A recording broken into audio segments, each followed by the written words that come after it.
2008 கனடாவில் நடந்த மிகப்பெரிய கனடாலன்னு இல்லை யூஎஸ்லையும் சரி ஒரு குளோபல் எக்கனாமியே வந்து 2008 நிறைய அடி வாங்குச்சு, ரிசெஷன் வந்துச்சு. ஐ திங்க் என்னோட ஜென்ரேஷனுக்கெல்லாம் ரிசெஷன் அப்படின்னு தெரிஞ்சதே அந்த 2008 நடந்த அந்த ஃபினான்ஷியல் கிரைசிஸ் தான் நான் சொல்லுவேன்.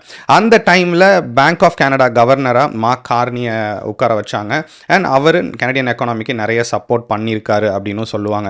அண்ட் அதை தொடர்ந்து 2013 பிரெக்சிட் டைம் ஃப்ரேமில் பிரெக்சிட்டுக்கு ஹெல்ப் பண்ணுறதுக்கும் சரி, இங்கிலாந்து எக்கானமியை கொஞ்சம் ஸ்ட்ராங் ஆக்குறதுக்கும் பேங்க் ஆஃப் இங்கிலாண்டோட கவர்னராகவும் மார்க் கார்னியை உட்கார வச்சாங்க. அண்ட் இங்கிலாண்டோட வரலாற்றிலேயே அவங்களோட பேங்கிங் சிஸ்டமோட கவர்னராக ஒரு ஃபாரினரை உட்கார வச்சது வந்து அதுதான் முதல் முறை.